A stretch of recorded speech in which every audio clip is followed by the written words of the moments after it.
Je me rappelle de ceux qui disaient ouais mais t'inquiète Trump, les QAnonistes et tout ça, ouais t'inquiète Trump, en fait il cache son jeu, en fait il est anti-Israël, ça purée, alors, ils sont passés où d'ailleurs, même BHL, je sais pas si vous vous souvenez, BHL, les Juifs et les Israéliens doivent se méfier de Donald Trump, là on était en 2017. Et t'as l'impression qu'Israël il se méfie toujours de Donald Trump aujourd'hui, BHL.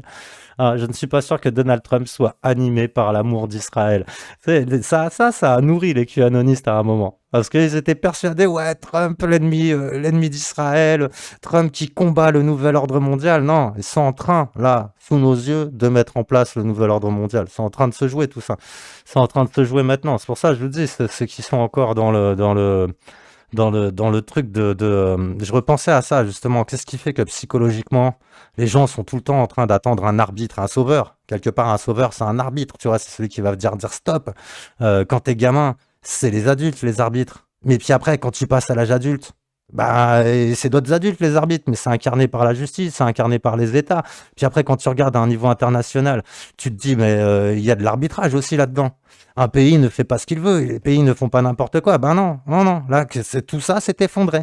Hein, toute cette, comment dire, toute cette illusion de, en fait, il y a une justice, il y a toujours quelqu'un pour arbitrer, tout ça s'est effondré.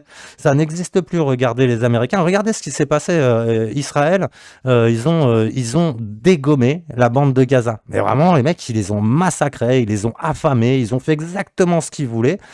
Personne n'est intervenu au nom des droits de l'homme. Hein, personne n'est venu en disant il massacre son propre peuple, tu vois, parce qu'il nous disait les Palestiniens n'existent pas. Donc d'accord, bon bah donc les Gazaouis sont des Arabes israéliens, je veux dire dans leur logique. Oui mais non parce que si, mais oui mais ils n'existent pas, mais donc bon, personne n'a bougé. Ils se sont fait massacrer. Et là, on est en train de nous rejouer la Syrie, on est en train de nous rejouer la Libye, avec ce qui se passe en Iran. Ah, il massacre son propre peuple, donc on va devoir intervenir. Et là, ils vont devoir intervenir. Les règles sur les conflits internationaux n'avaient de raison que lorsqu'elles servaient ceux qui déclenchaient justement ces conflits internationaux. Si ça concerne eux directement, il n'y a plus de règles. Il n'y a plus de règles. Il n'y a plus de règles pour Israël, il n'y a plus de règles pour les États-Unis.